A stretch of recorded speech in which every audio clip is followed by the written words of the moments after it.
Okay, and our next topic is signification of indigenous. ठीक है, इसमें क्या होता था कि ये जो हमारा सिग्निफिकेशन ऑफ इंडिजीनियस है, under this topic first topic is credit to small traders. इसमें ये क्या करते थे, ये जो बैंकिंग सिस्टम होती थी इनकी, ये क्या करते थे कि छोटे छोटे व्यापारी को ढूंढते थे, ठीक है, और उनको ये पैसे देते थे।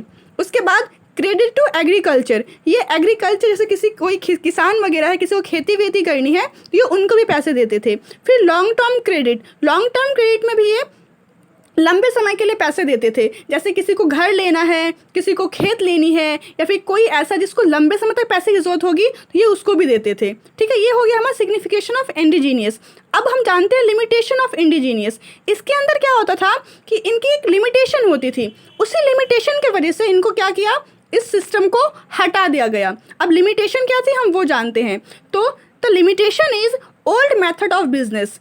ये लोग क्या करते थे कि पुराने मेथड अपनाते थे, ठीक है, बिजनेस करने के लिए। Then defective system of money lending, इन लोगों के जो इन लोगों का जो पैसा देने और लेने का जो सिस्टम था वो भी बहुत ही ज़्यादा गलत था। फिर लैक ऑफ ऑर्गेनाइजेशन, इनकी कोई भी ऑर्गेनाइजेशन नहीं थी, बस ऐसे ही ये लोग मतलब कहते हैं ना काम चलाओ वाला काम करना, जिसका कोई सिस्टम ना होना, जिसका कोई मतलब प्रॉफिट एंड लॉस से इनको कोई मतलब नहीं था। इनको सिर्फ और सिर्फ खुद के प्रॉफिट से मतलब था, दूसरों से कोई लेना देना नहीं था इनको। फिर डिफेक्टिव सिस्टम ऑफ अकाउंट्स, इनके अकाउंट्स में भी कुछ नहीं होता था, जैसे कि बस ये लोग एक कॉपी जैसा रखते थे, उस पर बस नोट कर लिया, दैट्स इट। इसके बाद इनको कुछ भी मतलब नहीं होता था, कुछ भी नहीं करवाते थे ये। फिर बैंकिंग एंड ट्रेडिंग, इन लोगों की बैंकिंग और ट्रेडिंग भी उतनी अच्छी नहीं थी। फ्रॉड का मतलब सबको पता है कि फ्रॉड मतलब धोखाबाजी होता है, धोखेधारी करते थे ये लोग। फिर हाई रेट ऑफ इंटरेस्ट, और उसके बाद ये क्या करते थे, किसी को भी पैसा देते थे तो उसमें वो क्या करते थे कि काफ़ी ज़्यादा इंटरेस्ट से वो वसूल करते थे।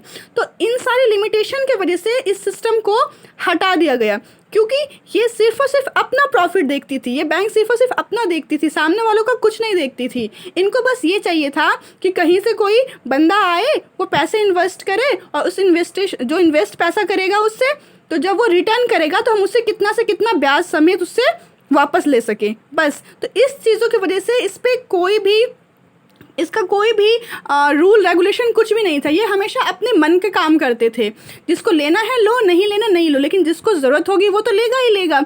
तो उसमें ना इसको बहुत लूटते थे, तो इसीलिए क्या किया गया, इस सिस्टम को ही इसको हटा दिया गया। ठीक है, I just hope you all are able to understand what I mean, कि मैं आपको क्या समझाने की कोशिश कर रही हूँ। ठीक है, अब हमारा नेक्स्ट टॉपिक है राइस ऑफ इंटरमेडिएट्स। इसमें क्या होता है कि intermediates played a very important role in promotion of trade. अब देखिए मैं आपको बताती हूँ आम भाषा में कि इसको क्या मतलब होता है। ये जो होता है, ये इसको कहते हैं बीच वाले पर्सन, मतलब ये जो राइज ऑफ इंटरमीडिएट्स होता है इसको बोलते हैं हम बीच वाले पर्सन। फॉर एग्जांपल कि अगर मुझे किसी चीज़ की ज़रूरत होती है, ठीक है, मुझे कोई बुक की ज़रूरत है, फिर मुझे किसी सामान की ज़रूरत है, ठीक है, अब मैंने अपने फ्रेंड को बताया या फिर आपने अपने फ्रेंड को बताया, और आपके फ्रेंड ने मुझे हेल्प करी वहाँ तक ले जाने के लिए, मतलब वो मुझे किसी शॉप पे ले गया, तो आपका जो फ्रेंड होगा वो राइज ऑफ इंटरमेडिएट्स होगा। ठीक है, इस चीज़ में बीच वाला पर्सन, ठीक है, जो इंसान होता है वो होता है, ये इसका रोल होता है इसमें। अब देखो इसमें है कि टाइप्स ऑफ इंटरमेडिएट्स कौन कौन से होते हैं, तो ये दो तरह के होते हैं, एक फाइनेंस होते हैं और एक ट्रेडिंग होते हैं। अब फाइनेंस की बात करें तो अब आप लोगों को समझ में आ गया होगा कि फाइनेंस उसके बोलते हैं जो सिर्फ और सिर्फ बिजनेस का लेन देन करता हो, जो फाइनेंस करता हो, ठीक है, जैसे पैसे से रिलेटेड जो भी चीज़ें करता हो वो इसके अंदर आता है, जैसे कि insurance company, mutual fund, investment, brokers, etc, ये सब फाइनेंस है। तो ये सब आते हैं इस टाइप्स के अंदर। फिर ट्रेडिंग का मतलब होता है कि मान लो कि हम अगर कुछ चीज़ें स्टार्ट कर रहे हैं, ठीक है, अब मान लो बहुत बड़ी कोई कंपनी है, बहुत बड़ी, वो लैपटॉप, मान लो फॉर एग्जांपल हम ले सकते हैं कि कोई बहुत बड़ी कंपनी है, वो अपना लैपटॉप बेचना, खरीदना, सेलिंग सब कुछ करना शुरू कर रही है। तो आप हमेशा देखते होंगे कि कोई भी अगर कंपनी होती है तो वो स्टार्ट होती है तो वो खुद घर घर जाके काम नहीं करवाती है, वो क्या करती है, उसका एक बहुत बड़ा क्या होता है, टीम बनता है, जिसमें कि अलग अलग पार्ट में डिवाइड होता है। फॉर एग्जाम्पल हम स्कूल ले लें तो स्कूल में क्या होता है कि पहले डायरेक्टर होते हैं, फिर प्रिंसिपल होते हैं, देन टीचर्स होते हैं, स्टूडेंट होते हैं, पेरेंट्स होते हैं। मतलब क्या होता है कि पार्ट पार्ट में डिवाइड किया गया होता है और सबका अपना अपना काम होता है। तो ट्रेडिंग में भी वही होता है, सबका अपना अपना काम होता है।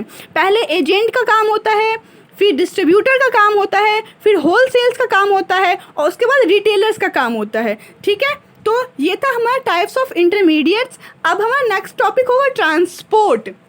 Okay, now we will discuss about transport.